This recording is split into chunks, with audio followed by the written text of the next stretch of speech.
Champions of the Future's World V8 European Supercars is next here on RaceSpotTV from Monza.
Simulated racing can be awesome, but it can also be kind of a free-for-all. Interestingly, auto racing faced the same problem in its earlier days. Whether it was on the back roads, the beaches, or the city streets, the racing was fun, but there was always a certain level of chaos and danger, until some folks came along and put some order to all of this. Stuff like official racetracks, regulations about weight and equipment, and enforcement of standards. That's what gave us high-speed excitement, fast-paced action, and photo finishes. That's when racing became racing. The guys over at iRacing.com have made the same transformation in the world of sim racing. Sure, they've got the most accurate tracks and realistic cars out there, but that's just the start. See, iRacing analyzes the performance and results of each driver in every race, so you can be sure you're always placed in races where the competition will be tight, and that those reckless drivers who ruin it for us all are kept in the pits. Not to mention that with over 45,000 active members already in their vast community, you can find races day and night, so you can always get in on the action. You can even join a league of your favorite series. And since updates are always automatic, you don't have to worry about software and can focus on the track. Zip up your fire suit and check out iRacing.com.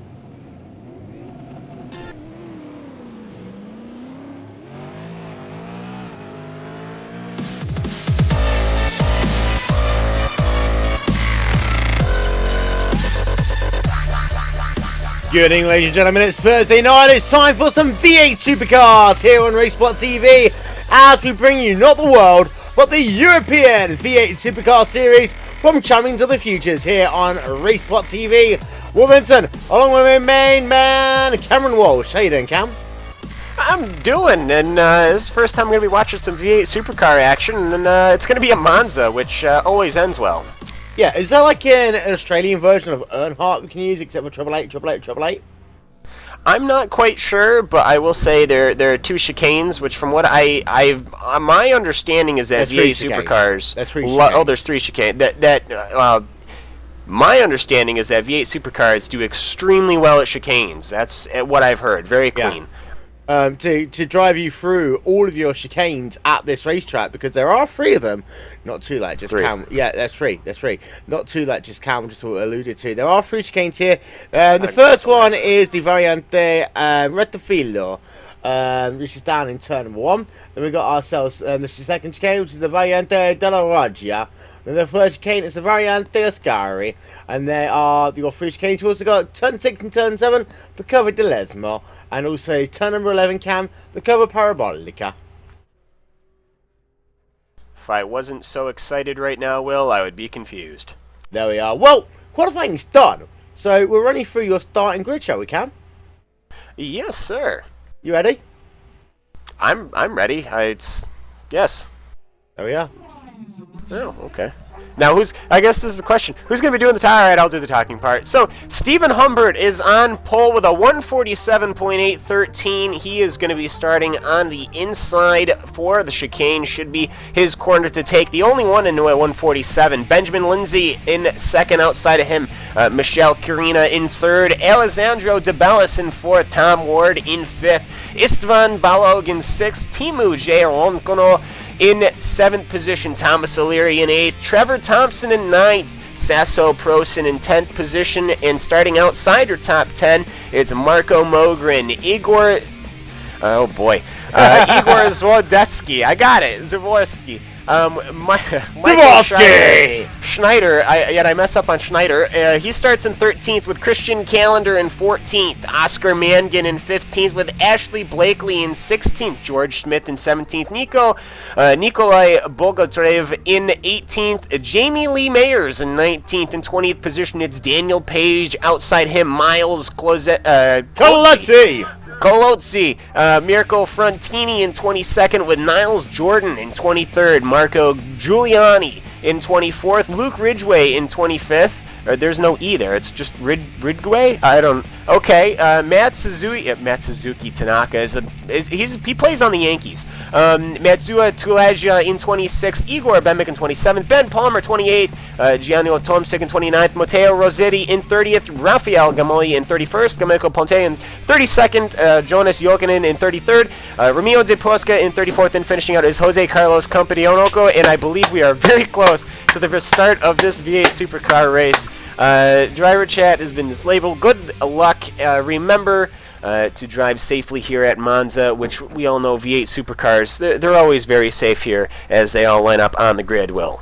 Indeed, and there you can see your cars lining up. Their lights are about to go on top of the ice.com. First country, ladies and gentlemen, we are about to get racing here at Monza. And those lights go off. We are now underway. Those cars storm themselves down in towards the first chicane. We've got 2, we've got 3, we've got 4, 5 wide already.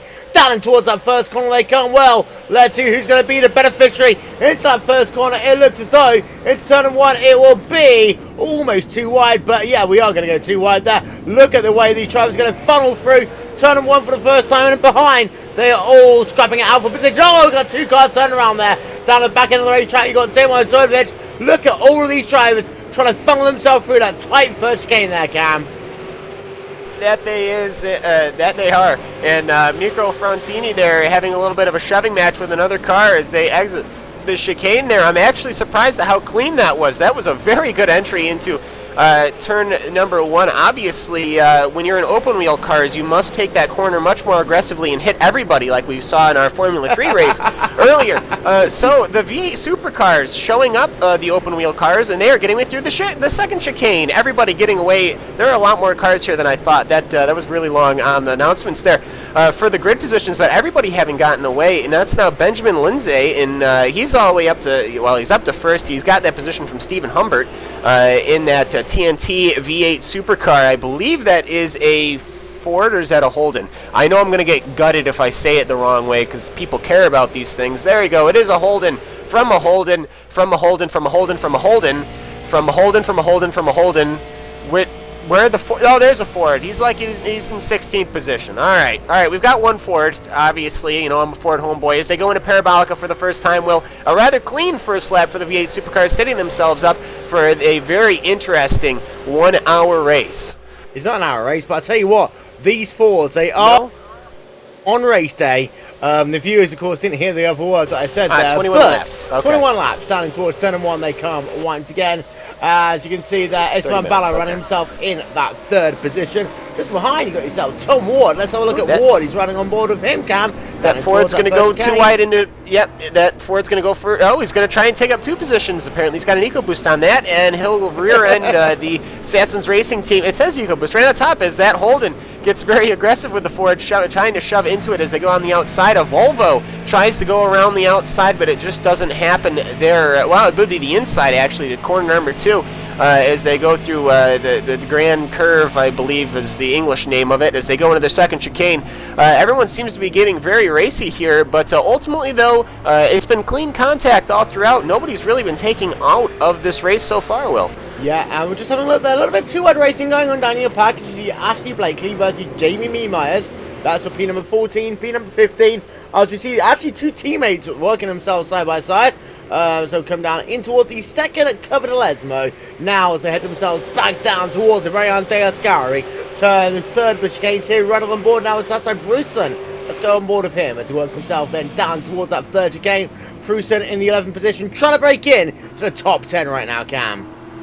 Yes, and of course, with so many cars on track, position really is worth fighting for sure. Top 10 is a great finish with 36 cars that are on track right now, as Timo Jeronkin there in his hold and is possibly looking as Oscar Mangan might look to the inside in that GTR car. One of the car number 75, the Sassons Racing team, gets pushed way wide with Sasso Prosen on board. There is Mangan looks to go on the inside there. Now, this long straight here in these V8 Supercars, certainly these cars are used to this draft going into the first chicane. No, don't puke there. Don't puke there. No. Oh, God. Sorry, the dog has wanted to excrete herself on my foot as everyone goes into the first chicane there. I'm sure Will doesn't have to deal with these problems. Mangan, though, he started back in 15th position, already up to 11th on the start here in that GTR car. Not a bad start at all. I think he might be one of the highest movers so far of the race. Yeah, we'll get confirmation there. You can see inside your top 10, drivers to move no further up than 3 positions. You've got Ismail Bala and also Mark Morgan all up 3 positions, but Oscar Mangan up 4 positions. He runs in P number 11 right now. You've got Mayers up 4 positions, but Ben Palmer up 8 positions. He runs himself right now inside of the top 20 in that CQR car. Of course, you see him on Tuesday nights here on RaceSpotTV, and right now, well, he's showing off why CQR are one of the teams to be reckoned with in touring car competition, as Ben Palmer now runs himself in P number 17 in that CQR number 9 machine as he heads himself back down towards the second cover de Lesmo, the Close Quarters Racing Club car. Although Lindsay leads away right now. The gap between himself and Stephen Humber is about 7 tenths per second. Oh, car off there on the exit of the the third chicane. That is Esteban Ballo going round. Esteban Ballo, of course, a former driver in ISOWC competition here on RaceSpotTV and also in GT action. But Ballo now on the exit of the top 10, Cam. Yeah, that's definitely going to be costly, especially with positions being so hard to make up. He was in 3rd position, having started in 6th, so he has had a good race so far. Now dumped back with that front-end damage. You can actually see the engine of that car as these guys are coming through. That is definitely going to impact the car's performance for sure. The engine will still stay cool, but obviously with missing that hood, but he is losing a lot of top-end speed as Sasso Prosen just wings right around the outside. Of course, that could have been in the draft as they enter the chicane once again. That first turn, of course. Now, that puts Alessandro De Bellis up into 3rd position there, falling into that podium position. He started in 4th, so not too worried about there. But ultimately, though, everyone is still racing very, very hard throughout the field, and I think we're going to see that for the rest of this race. 2-horse lead low in the battle for race lead. It's Stephen Humbert currently about a second behind Benjamin Lindsay. Battle for P number 1. Behind, though, Stephen Humbert, it's a 3-second gap already to Alessandro De Bellis in that number 83 machine last time by as well. A second faster Stephen Humbert was compared to De Bellis behind him. So your top 2 drivers are pulling away. Back in your pack, though, it is all going on as we now ride ourselves along board. Oh, we have a car. We have an accident for position number 25. Igor Bembik and the Sassing Racing team there. He has gone off on the second chicane. He went hard off into the wall. He got on the throttle there in his hold and went over the curbings and absolutely bonked it into that safety barrier, whatever that might be. He gets turned around and will have to get started again. But, boy, that's one of the first mistakes and an easier mistake to make in a V8 Supercar, getting a little too happy on the throttle. Yeah, we're having a replay then on board of Igor Bramkis, who tries to go a little bit too far, hard on into the corner, as Igor Bramkis now down into 31st position, and we do expect him to be on towards pit road this time by 2 drivers that we know are on pit road. We can have a look at those then there from our aerial coverage brought to you by And One Design. You got yourself Thomas O'Leary and also Trevor Johnson, who currently scattered on pit road. 34 drivers are circling on the race right now. There we can see one of those. It is the driver of Nicolette Bocatedrev in number 23 machine. Down in towards the Variante Ascari. He comes again, but he is running well down in your field. Well, Cam, let's go 2. Let's go all the way streetwide down towards turn 1. P number 24, P25, P26. That one is funny up. Yes, the rear of the field there looking very... Is that a Hulk Hogan car? All right, it's a Ford, too. I like this guy. As they go, they go side by side into the chicane. Nobody manages to hit it. Oh, okay. I'm going to hit you, brother! Oh, brother! Oh, brother, indeed. This is quite a series of events here. The inside car there, I believe that's Luke Ridgway, managed to hit the curbing, put himself on two wheels, which pushed him out into the yellow Hulk Hogan car, which then caused a buildup in the pack. And as the number 29 car actually meant to move on the inside, and he got clipped by one of the other cars there and caused a chain reaction accident in that Hulk Hogan car, and no longer has a hood, Will. Well, yeah, Hulk Hogan has now lost himself the WWEF, call it what you will, whatever championship. But yeah, there you can see actually Hulk Hogan is still running in this event in that number 80 car, Luke Ridgway. In Hogan we trust, because Hulkamania is running wild here in the Champions of the Futures World V8 Supercar Championship. Although Hulk Hogan isn't doing himself many favours, as Michelle Jr. there batting out with his countrymen on the exit then of the parabolic down towards the first chicane. They come once again back on board of him. Interesting to note, of course, that these drivers will have to make one pit stop, as Junior now works himself up into P number 3, 4, one of these numbers. maybe one of those. 4. It'll be 4. It'll not be 3. It'll be 4.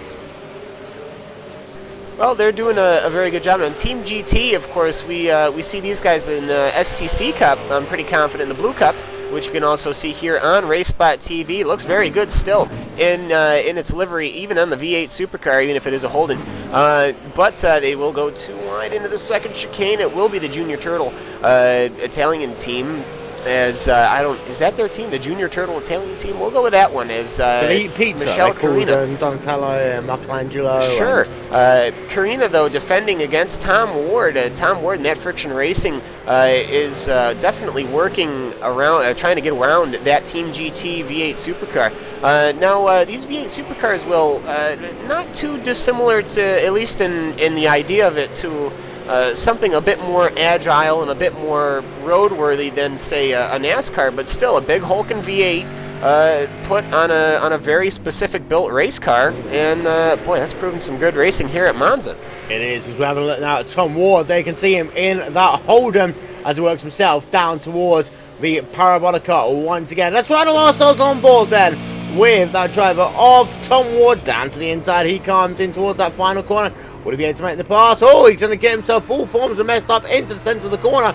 But are they going to go 2? Are they going to go 3 wide? They're going to go 2 wide ahead of him as they work themselves now down towards the first chicane. Once again, the Variante di Rettifilo is coming up. Tom Ward trying to find a way past 2 Italian drivers. Going to go 2 wide. Going to go all the way 3 wide and towards turn number 1. Oh, Ward turned around on the entry to turn number 1. Tom Ward, what a moment there.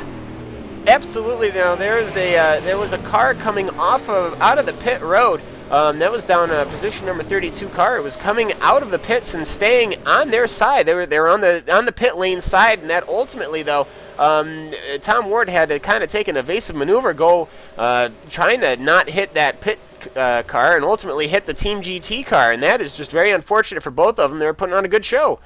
Almost collected the other Friction Racing car of Macro Mogren, though he was able to avoid that one. Yeah, we're just having ourselves a look at a replay there. We'll get one look, we'll get ourselves another look in a moment in time. There you can see synchronized spinning ain't going to get that many points here today. And then you can see also Malcolm Morgan almost getting himself caught up in the melee down in towards that first chicane. That, if you're going to get anything down the front straight away at Monza, it's always going to be messy. It's always going to be controversial. It's always going to be just a little bit insane. And while this driver of Tom Ward down in towards that first chicane, he had it go all forms wrong in towards turn 1. Let's slow it all the way down then, Cam. You can see that driver coming out of pit road. You see those drivers working themselves around him. And, well, 3 into 1 lane just simply doesn't go in V8s. Yeah, that is definitely not something that you want to see, is that pit car coming out and ultimately causing an accident further on up the field, but that's just how these things work out sometimes. Though we do have to say, going up, looking at the point of the field, it is gone back to the pole qualifiers. Stephen Humbert as we're just completing lap number 8, starting lap number 9, actually completing lap number 7, going to lap number 8.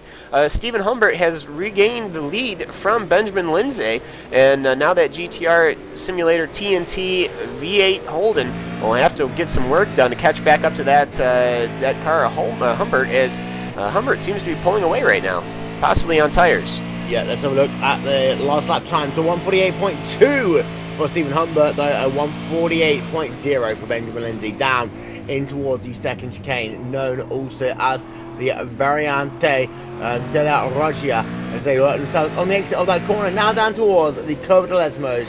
Lesmo number 1 is going to be, actually, you can see there that Lindsay is putting that pressure on once again. He almost tried to make a move there, Cam, in towards that first Curva de Lesmo. Has to fall back a little bit. Falls back to almost a second behind your race leader right now, but Lindsay wants that race lead back.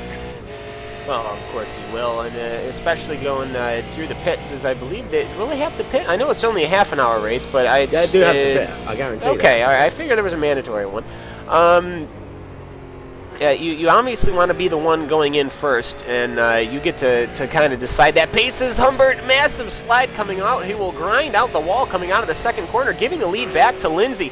Very good save from Stephen Humbert. If we can get that back on the slow motion replay, that car got all sorts of wild coming off of the exit, clipping a corner, one of those high-rise curbs here, which Monza, as we're quickly finding out, is being known for, but he managed to wheel that thing around and save it. Yeah, here comes the replay then, down into the Variante Ascari. Stephen Humbert there in that number 44 car. The final little kink then, we'll see it just as he comes into shot there. That is what you normally do in a Honda Civic Type R, drifting around Japan, not around this beautiful, majestic racetrack known as the Autodromo Monza. Onto the grass, all four wheels on the grass. You know what? That's the closest I've seen to whiteboarding outside of Indianapolis there. Well, I mean, it's first of all, did you just get insulted on behalf of Monza for somebody drifting on the track? And second of all, that would have been great for Fast and Furious. He is now, though, stuck about a second and a half behind Benjamin Lindsay. We'll have to see as he closes it down, probably up to a second. He is absolutely on the brakes, though. No fear at all, having been recovering from that near accident. He is recovering, and he is trying to hustle what is left of his tires to go up to back onto the rear end of Benjamin Lindsay. Now, if you're Lindsay, you're on lap 9. We're out of this 21-lap race. When do you start thinking about coming into the pits? Now, obviously, you're going to want to save your tires, so we're probably not looking for pits for another 4 to 5 laps, but, well, you got a little bit of that gap, and you put him out by himself. Maybe Humbert might make a mistake. Well, we're running ourselves on board with Sasso Prost, and we saw himself some drama, some incident a little bit early on in today's event, as we're getting ourselves now lap number 9 of 21. Here you can see Daniel Page running himself in P number 11 in that number 19 car. The Holdens are overtaking. We're a little bit better than the Fords here today. We have to say it one, of course, Cam. We need to remember that the Fords are on race day, but overall the Holdens are the ones leading the way in today's event. Obviously, manufacturer dissuading in the the balance of performance, obviously, but I will say, out of everything, first of all, I just want to, if we can look at Miles Coletzi there, that is a beautiful looking paint job right there. I mean, it's a little, the car has seen better days, but looking at these paint jobs, I gotta say, out of all the series that we've done, outside of maybe some of the much more specific to trading paints and other painting community races that we've done here on RaceSpot, these are some gorgeous looking paint jobs. They are. In fact, that was so good, we had to blow it out for you. Well, they can see that Puma number 226 machine heading himself down towards the start-finish line. Once again, we get ourselves a little bit more zoomed in, and they can see the front end of that car. Look at the teeth on that thing. And that Ford number 226 car heading himself down in towards turn number 1 from very interesting paint schemes. I'll tell you what, though, I do like it when these drivers, you see all the drivers get themselves ready for pit stops, actually, in the next couple of laps or so. We can see that RAC driver of Igor's COTF, because he knows the RAC, if you're going to pull over at the side of the road, you get yourself a tow back on towards pit road. Stephen Humbert is closing that gap, though, to your race lead. Benjamin Lindsay leads away in that TNT racing car, because they are dynamite. But Benjamin Lindsay has been under pressure before. It'll be interesting to see what they do in this race once again, as that GTR Simulator.com car continues to hold off that number 44 non-sponsored car of Stephen Humbert. Well, it seems to be sponsored by Stephen Humbert. It says Stephen right on the side. Very good identifier, by the way. It's a very good, like one of those pro championship versus champion race or whatever that people might know off the top of their heads. But being an American, I'm having a brain fart right now. It's but called, Lindsay, it's called the, what's it called? It's the Race of Champions. It's the Race It's of Champions. contagious. Yes, the Race of Champions. Though Lindsay, though, interesting enough, he is taking the outside line on Parabolica. Humbert is taking the inside line on Parabolica. I think that's very interesting as Humbert closes right up, coming under braking here into the first chicane. Both cars look rock solid going into the straight, so obviously these guys are right on the key with where their brakes are, though. Lindsay getting better on the throttle coming off of the exit. And going back to third position, Alessandro De Bellis managing to pull quite a gap, at least as far as VA Supercars go, to Michelle Curina and Marco Mogren, as Mogren, the surviving Friction Racing car, is up to fourth position now. Yeah, and just to make things even more confusing, P number 4 is Marco Mogren, and P number 5 is Oscar Mangan. So for those Mogren, Mangan, whatever. Yeah, you know, same difference. But that's his second TNT Racing car, running himself in P number 5 right now in that GTR simulated car. We are halfway into this race. We're waiting ourselves pit stops, and well, we've got a couple of people coming towards pit road already, Cam. We've had ourselves, for example, Michael Schneider. Yeah, that's Schneider in the number 12 car. Schneider, Cam. He's done himself a pit stop, and that pit stop in the movie star car was done in a total of 13.8 seconds. Yeah, well, pit stops coming underway here as everyone is either looking to get in or they're still looking to make their positions here, as we have a side-by-side battle for position number 15 between Marco Frontini and Guillermo Ponte. Ponte in a rather unpainted Ford, losing a position out to Mirko Frontini, who's the teammate, of course, of Alessandro De Bellis, who's in third right now. But those cars still looking rock solid, at least, as Frontini, with a little bit of that side damage, moves up one more position up to 16th, or 15th, having started from 22nd. And Giacomo Ponte having started in 32nd, though, so both of these guys having made the moves through the field. They're now fighting for 15th, and we'll have to see. I almost have to think, if you're going to pit, you really have to follow the car in front of you if they pit. I completely agree. It's right ourselves on board, and with that driver in P number 5, it is Oscar Mangren. What a former loose he got there on the exit of the Parabolica. He just caught. He didn't catch a curb there, Cam. He caught that little drain that sits on the outside of that curb, and it's so easy to spin the car around if you touch that. It is Parabolica. You're going max speed into that, and so he's good on him to catch that and keep it on.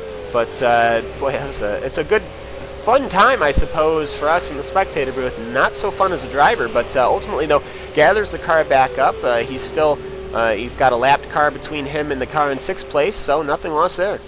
Yeah, there we can see a driver on towards pit road. It is Christian Challenger there in the number 67 Black Adam Motorsports car, out and away in 15.6 seconds. Neil Jordan on towards pit road as well on the Trouble 4 car. His pit stop taking place as we speak. Yes, Cam. It's just Stephen Humbert. He was on the lead going through the line last time by with a 0.2 second gap, but right now Lindsay is back out in front. Through these guys are going too wide multiple times. We'll have to see which one backs down and goes to the pits first, and which one might want to dummy the other into going into the pits. You never know. Well, there's a look by our aerial coverage brought to you today by And1 Design, official graphics partner of RaceSpotTV here. And don't forget, coming your way soon, it is going to be the 6 hours of the Glen here on RaceSpotTV, one of the most entertaining events of the year. You can catch the entire race live from 1 p.m. GMT. They go side by side, battle for your race lead. Once again, Humbert versus Lindsay towards turn 1, and this time by, it looks as though it will be Humbert leading the way. RaceSpotTV is your home for the biggest event in all of sim racing. And Cam, I know there's one race you're looking forward to, the 6 hours of the Glen. I absolutely am looking forward to the 6 hours of the Glen. I'm going to be getting my tickets soon for the real event, and of course the theme of this year iRacing is to have the events a week after the real event, so of course that will be 1 week after the real 6 hours of the Glen. Stephen Humbert having gone back up to the point, and that's a great way to advertise, Will, not only did the customers have the entire picture of the race in front of them, they were hearing some great tunes and some great advertisements there. So that's what we do here on RaceSpot. Great advertisements. By the way, if you'd like to give us money to talk to you about stuff, we can more than well do that. But anyway, Stephen Humbert there, having gone back up to the front on the chicane here, as no, Lindsay though, he's I'm not sure if he's managed to lose his tires coming up here, or whoever, they're just letting each other take the lead and seeing which one ducks into the pits first. Not quite sure, but ultimately though, this battle, I don't think it's going to end anytime soon, and we're going to have another dramatic Monza finish. Well, they can see Daniel Page then out and away, 22.6 seconds off of him. You got Mikko Frontini out of pit road in 16.2 seconds as they come back out onto the racetrack. But let's have a look then at your two race leaders right along board with the driver of Benjamin Lindsay out of the final corner they come. The Paramonica heading themselves down towards, race leader on towards pit road. That's Simon Humbert. Oh, and he spun it. Oh, he hits the wall just like Coulthard 1995. Stephen Humbert hit the attenuator on the way into pit road. He really wheeled that car to try and not crash it, or at least get it woed up. He got it well under speed, but boy, that front nose went right into that inside line. He is now going to have to reverse, try and do a rotation, which forces another couple of cars to get right on their brakes, or at least one car.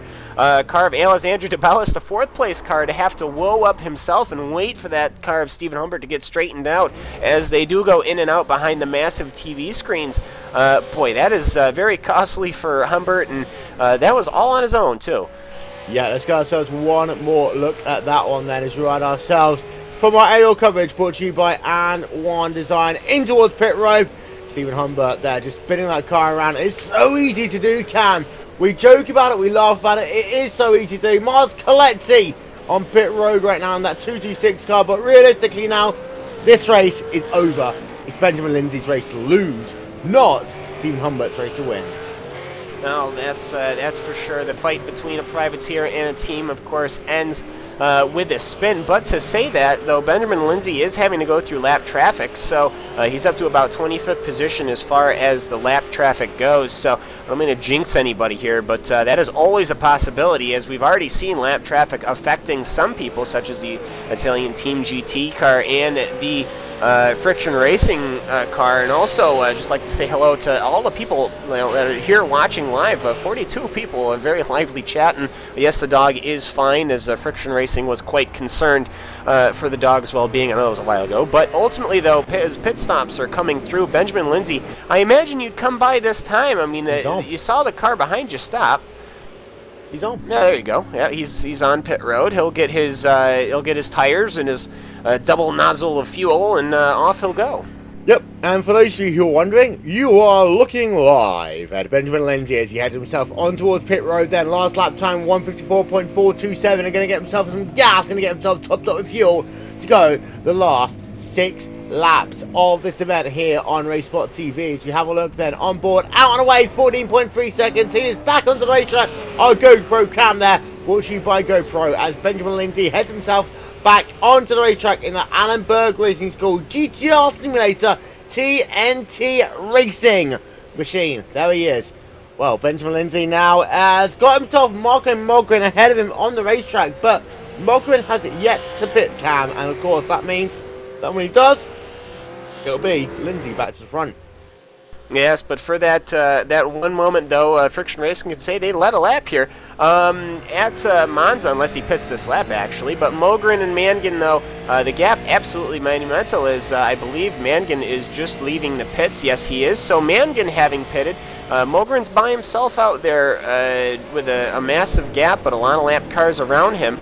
So I imagine he'll come by this next time. But what Cam? You said they're coming out of the pits?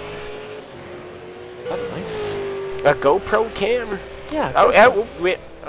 Are we sponsored by that? That's cool. Sure. Yeah. Do we have the little logo that goes under the thing? It was brought by. I'd say okay, hello to Nestor de la Pena, because of course he's someone who actually came. Oh, the number 30 car there, Oscar Mangren, almost getting himself loose on the exit of the second came down in towards the first left line. But shout out to Nestor de la Pena. It's so great to have you here on YouTube. It's so great.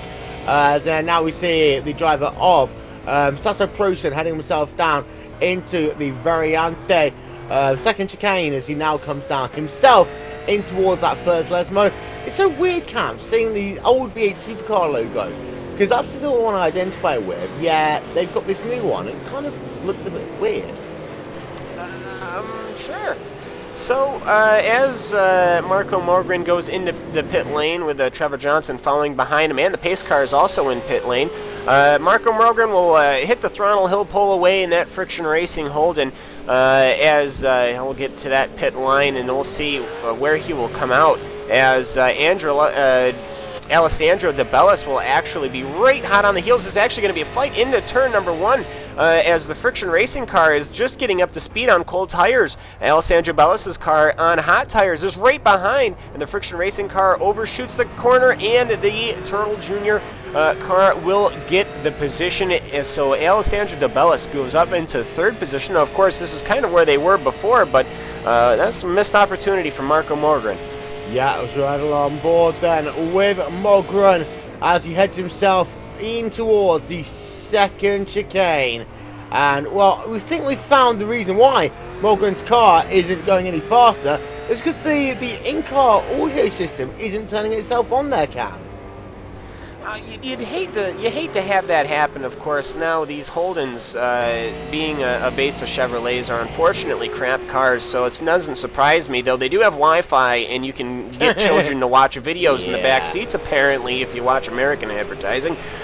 But ultimately, though, that car, for what it is doing a very good job, as it is a Holden up on the points, as Benjamin Lindsay has retaken the lead. He's entering Parabolica now to complete the 16th lap, as he has got quite a gap. Yep. Yeah, I will. I'm just taking a breath. Benjamin Lindsay, though, in that TNT Racing car, will take Parabolica, though. He will get this last lap here. Okay, sure. Whatever. Last lap is a 148.6. Now that's his first that's his first flying lap from the pits. That's right near where he is. Now we haven't been talking about lap times. Benjamin Lindsay, his fastest lap so far was on lap 7, was a 148 flat, which is darn near qualifying time. Actually faster than his qualifying time, which you always hate to see. But so Benjamin Lindsay, they're flying right now with Alessandro De Bellis, whose fastest lap has been a 148.6. So quite a different time differential there between Alessandro De Bellis and Benjamin Lindsay. About 13-second gap between them. Marco Mogren, though, in 3rd position now, with 15th, with obviously Stephen Humbert, actually right behind Marco Mogren. So Stephen Humbert there, who is absolutely flying right now. He is dipping in the 147s. He's gotten a 147.7. His last couple of laps have been 147.9, 147.8. That awful entry into pit road is not frightened him at all whatsoever. Stephen Humbert is absolutely pushing that car right now to try and hustle it to get behind Marco Mogren. Now, I believe somebody else might have spun into the pit barrier as well. Not quite sure. Yeah, that's Neil Jordan. Yeah. And it's interesting to note, by the way, we've got ourselves a graphic on your screen that Humbert has set the fastest lap of the race by some considerable margin. Here you can see them standing towards that. Oh, no, that's what happened. We had a car come back onto the racetrack, upside down and around. You talked about Formula 3 earlier on. Well, that was just like a Formula 3 wreck. That was unacceptable, Cam. It is unacceptable, but unfortunately you haven't told me anything other than there's a car that's been flipped over on his roof.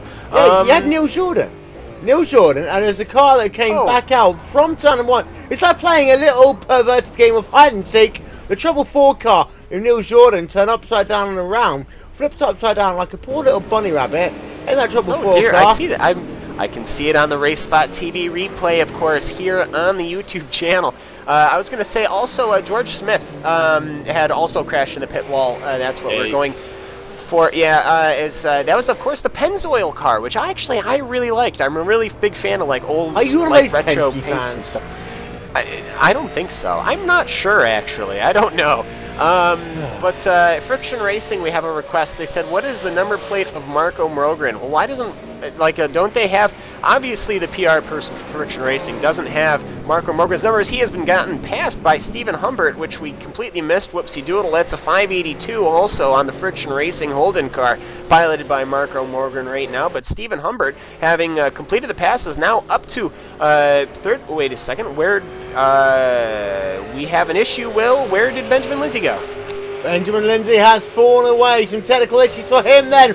So, after dominating in this race, Benjamin Lindsay potentially out of this race. Let's get ourselves then a look first of all with Simon Humbert. This is the pass then for what well could be second place in this race. It was down into the parabolic. He goes down to the inside of that Friction Racing car, moving himself up into what is going to now be a net P number 2. That was nice and easily done by him, but Benjamin Lindsay is out of this event. Stephen Humbert running ourselves on board of him to look down to the inside. It's that final corner, just like it had 1 lap to go.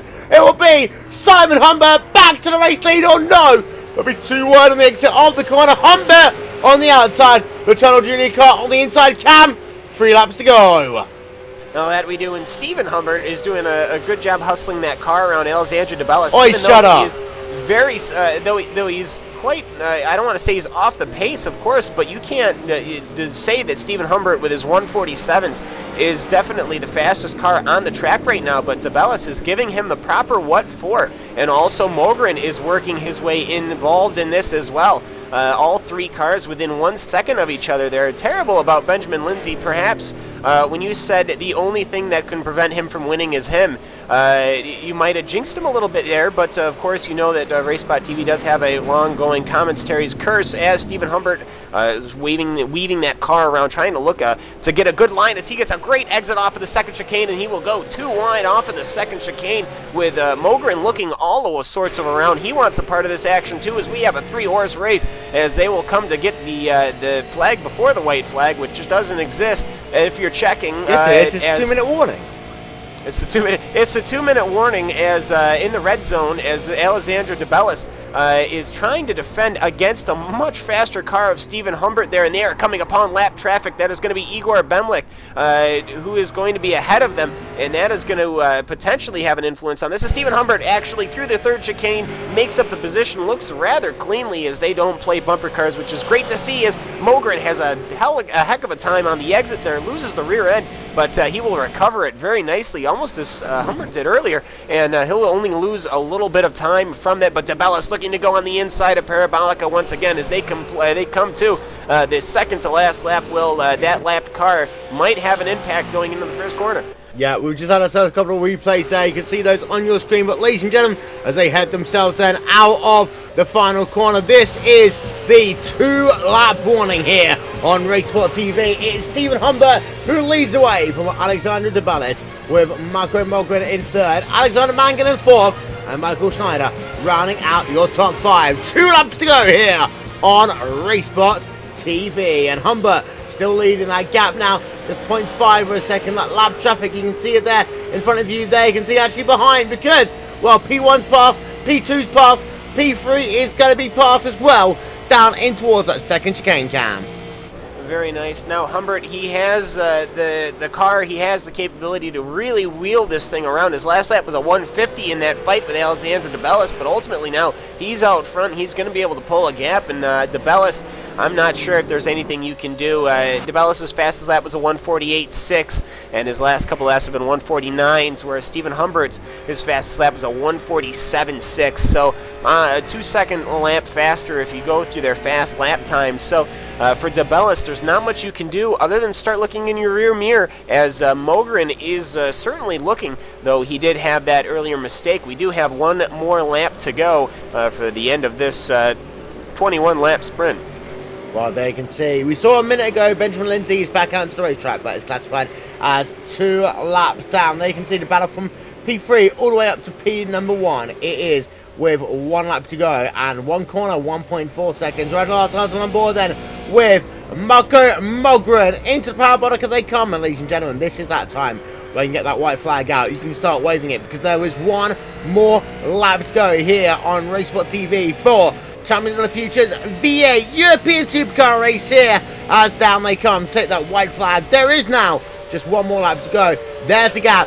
3 drivers separated by 1 0.1 second. Although Alexander De Bellis not quite close enough to make it a pass. They head themselves down in towards that first corner. Behind Giacomo Ponte, P number 14, scrapping it out as he works himself down into the Variante Ascari with the CYN power car of Ashley Blakely just ahead, and there's nothing separating those two drivers. And Ponte gonna look all the way down to the outside, almost onto the grass. That's where Button wrecked back in 2000. Under safety car, that is just like Button 2000. We got a car into the wall there. Final lap of the race, that is Giorgio Ponte. We'll get ourselves another replay after this race is scored complete. But Ponte out, P number 15, rear end of your field for the time being. Out front, here you can see right outside on board of P number 2. He's lost the chance to go for that race lead on the exit of the Variante Ascari, but Humbert, he got loose, but he's okay. Battle for the race lead is 1.2 seconds down into the Variante Ascari, and they come for the final time. They can see that gap on your screen as they come down into the Ascari chicane for the final time. Just now, 3 corners left to go for Humber. Just one more big braking zone for here to hold on. Bellis there running wide on the exit of the Ascari chicane, although that is just trying to take a defensive line. He's got himself Marco Mogren right behind him as they work himself down into that final corner, the curve of Parabolica for the final time in this race. It looks slow that Humber will get the race lead, but will the Bello be able to hold on from Marco Mogren? Out the final corner they come, Fiction Racing down to the inside. It looks as though it'll be Humber winning here at Monza, but behind it though, it'll be a photo finish once again here at Monza. The winner of that one is going to be just by anything there, Cam. What a close finish. It was at the line, I believe, De Bellis by pretty much nothing. Although Mogren's coming up as ahead of my timing screens right now. Right now, from on my screen right now as is 2/10 in the favor of Alessandro De Bellis. A 1/86400ths. I'm sorry, I don't know this second stuff. I need to learn this stuff for the races that we keep doing here at Monza, as well as the races that we've had at Indianapolis. I should be learning this second-hand system as Marco Mogren bound into third position, at least from what I can see. Alessandro De Bellis coming home in second, but Stephen Humbert, who had a heart attack, I believe, in the middle of the exit to Lesmo number 2, I believe it was. Boy, he really had to wheel that car to get that thing straight, and it was almost all over for him there, Will. Yeah, just having a look at a replay there of Ponte. This was a hard impact for him. We're going to get ourselves one more look. My aerial coverage brought to you, of course, by One Design. This is when running themselves on the exit of Lesmo number 2 down towards that third chicane. The Variante Ascari as they come down into that one now. We'll get ourselves super slow-mo replay up as well and show you exactly what happened. Let's slow down then here and then show you what happened in the moments leading up into this incident. As you can see, it's pretty close, and then the car, the number 26 machine, moving himself to the outside, 92 car on the inside, and it looks as though they're just going to tag here as the 26 car gets himself onto the grass. 92 car alongside him, and from here, boom, confetti, under the bridge they come. 2 cars into one lane doesn't go, and that means that number 26 car is going to get turned all the way in front of that number 92 car, and from there, you're going to have yourself one very, very unhappy camper. One driver, though, who's a little bit happier here in today's race. That is going to be the driver of Stephen Humbert, who claims victory by 1.8 seconds here on RaceSpotTV. P number 2 going to Alexander De Bellis. Then P3, Marco Mogren. Our timing and scoring show it as 23 1,000ths of a second between P2 and P3. Oscar Mangan in 4th. Michael Schneider in 5th. Ivgar Kutskide, Isman Bala, Timo Rankner, Christian Chandler, and Sasa Prosen running out your top 10. Here are your results coming up on your screen. We are going to step aside for just one moment, Cam, and guess what we're going to do after that? Party. Interviews. Oh, that's like a party. Yeah. Wait a minute. I'm just going to let this cycle. I've just noticed there is a Brazzers sticker on the rear wing of this car.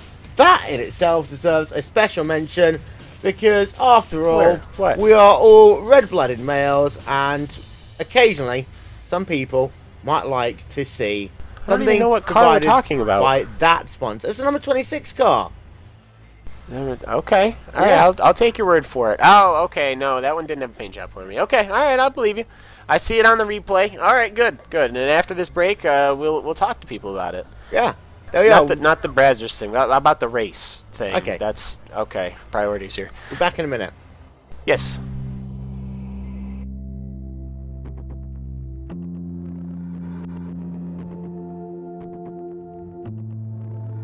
We're so excited to be bringing the Nürburgring to everybody. It's by far the most requested track that we've ever had. I've been with iRacing since the beginning. I can't tell you how many people I've met at trade shows or racetracks and demos that we've done all across the United States and even in Europe. And it's always the most requested track that we've had. And it's always been kind of a sad answer, no, we don't have it. When are you bringing it? And we never really had a good answer. And obviously we announced this last year, and it's super exciting. I mean, it really is one of the premier tracks in the entire world. The Nürburgring, to me as a race fan, is the holy grail of racetracks. Even from the gaming aspect, just getting that car around that track was a personal achievement by itself. It's kind of got this iconic status to it that makes it different than any other track in the world. We actually have a lot of history with the Nürburgring dating back about 20 years. We created a version of the track for Grand Prix Legends, which was a Formula One simulation for the PC. But this will be the first time that we've worked on the track with laser scan data, highly precise measurements, and of course the iRacing standards of quality. So we're really excited about this project and we can't wait to release it. There are two main facilities at Nürburgring. There's the Grand Prix course, which is basically a modern F1 style racetrack. And then there's the Nordschleife itself, which has been around for decades. And of course, the combined course, where you can take the Grand Prix course, drive around it, and then there's a point where you branch off onto the Nordschleife and you continue there all the way around the Nordschleife and then back down to the Grand Prix course. And the end result is an extremely large, unique racetrack. We arrived with a really large crew. Actually, 4 of us made the trip, and we spent a week there photographing the track, taking video recordings of the racetrack, the surroundings, the scenery, the towns. And when it's all said and done, we returned home with a massive amount of data. If you took our largest project ever, this is probably 4 times that size.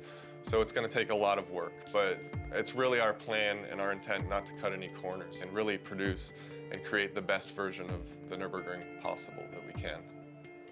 The terrain and topography of the area that surrounds the Nürburgring is really important to the character and accuracy and feel of the track. We're really working on new ways and methods and types of data that we can use to build the best topography and best terrain model possible.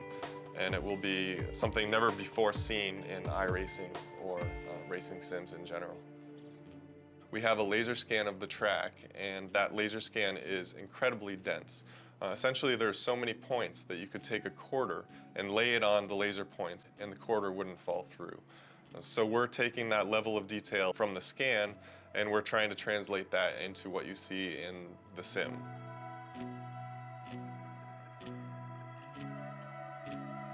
You won't find the level of detail that we bring to tracks anywhere else. You guys expect that from us, and we'll continue to do that. It's not just purely laser scanned. It really will have personality, and I think that that's what's going to make our track unique.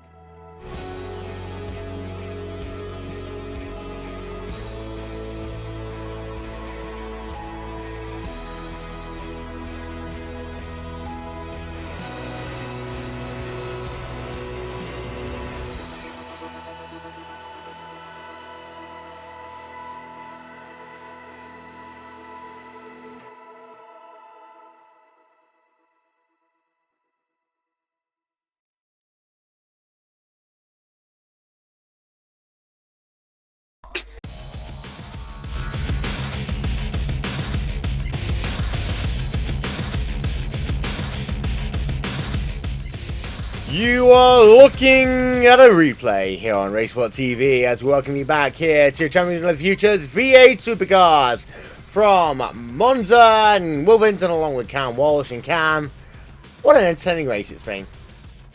It's been absolutely fantastic racing we've had here all over, both at Monza and at Indianapolis. So another really close finish, though this time not for the win, as the win went very deservingly to Stephen Humbert. But yeah, some great racing here at Monza, and ultimately as far as car-to-car contact goes, not as bad as I was expecting in a V8 supercar. It's cleaner than a Formula 3 race, as you alluded to earlier on. Yes, or the BTCC racing that we did before earlier. Yeah, true story. One driver who's a little bit upset, despondent, confused. Benjamin Lindsay.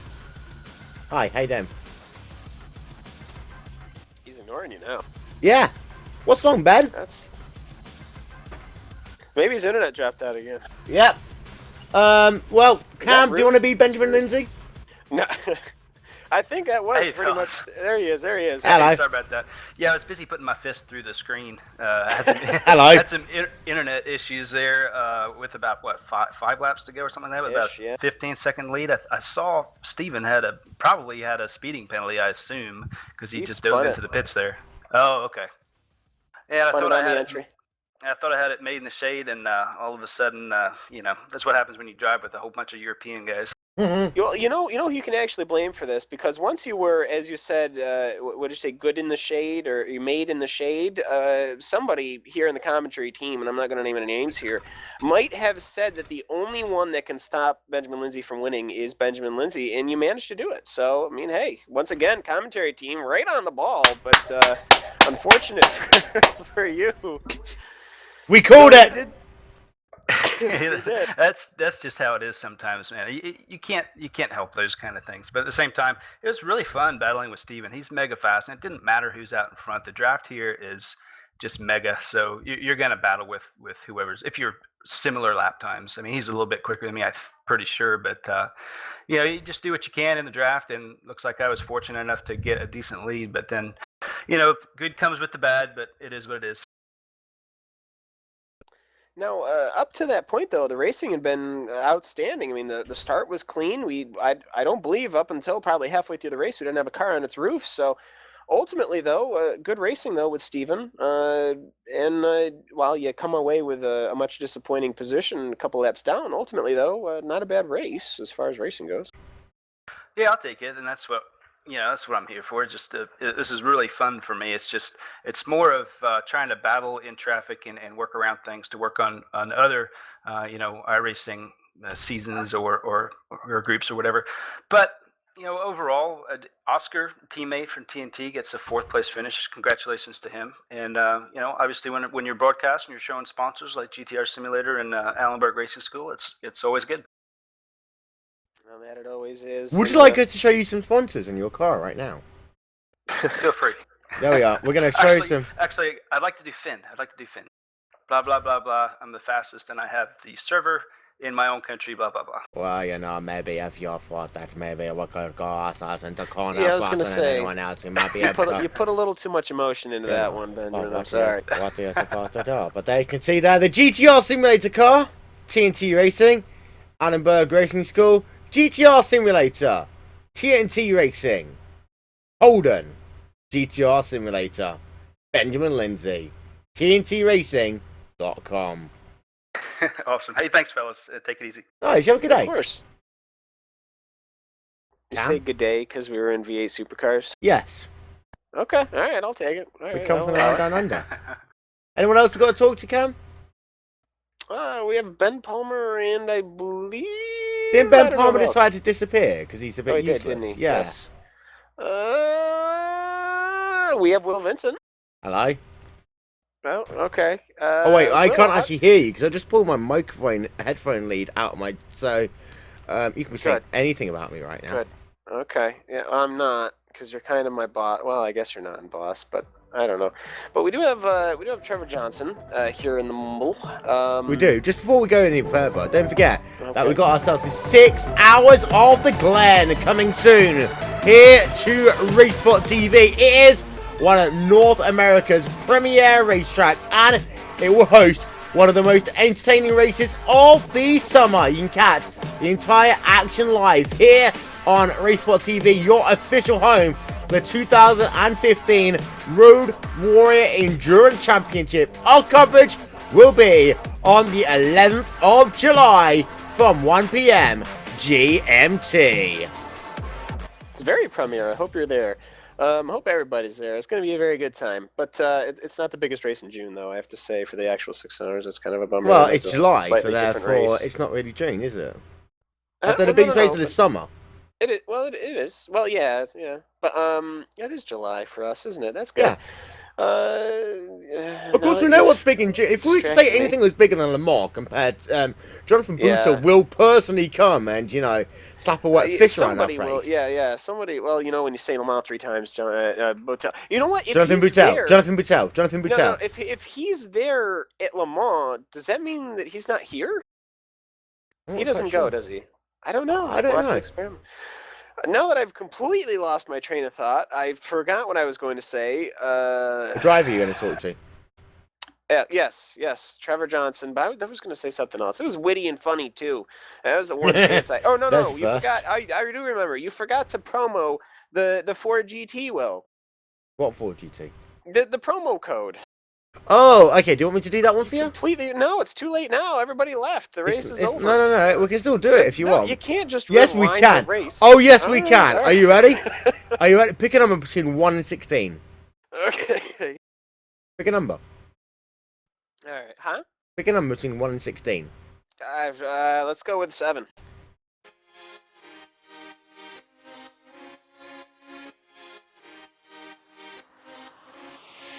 Ladies and gentlemen, are you a new member to iRacing? Well, don't forget, you can get yourselves 3 months for the price of 1. That is just $12 for all of the free content. 3-month membership to iRacing.com and also the GT2 and the GT3 for GT. Use that promo code you see on your screen. That is PR-RaceSpotLive for all of that wonderful content, and you can become a part of the world's greatest online racing simulator, iRacing.com. Yes, outstanding. That Ford GT, by the way, and GT3 Racing, extraordinarily good at punting BMWs out of the last turn at Laguna Seca, by the way. And with that breaking news out of the way, Trevor Johnson is here in Mumble with us. I am indeed. And with that, so Trevor, you started in 9th position, but you finished in 24th, a lap down. Not the race you wanted to have for sure here at Monza, but other than that, how was your race? Well, it's kind of carried on from the Neo series, really, isn't it? My luck, but yeah, it was annoyingly I had the pace to race up the front. In practice, I've been running as fast as those guys up there. Joined the server today and just had no end of issues with blue screens and low frame rates, and just managed to get signed back into qualifying and through a lap-ish together, which got me P9, and just pretty much struggled from the off, to be quite honest, with frame issues. So I was just trying to keep out of trouble, and fell back a bit, and then got guessed left, and that was wrong, and that was the end of the race, really. Just go around for a few laps after that. Yeah, and that's obviously too bad. But this is only round number 2 of the Champion of the Future European Behavior Supercars series. We went to Monza. I don't know where we're going next. Oh, I know where we're going. We're going to Road Atlanta. Yeah, I see it. It's on the YouTube channel. I already have this stuff posted. So Road Atlanta, it is, well, I almost going to say it was different from Monza, but when you think about it, it's not that different at all, though. Road Atlanta, you're a little bit more excited to go there, hopefully get the issue sorted out? Yeah, the PC issue will be sorted out tomorrow, I reckon. Big sledgehammer.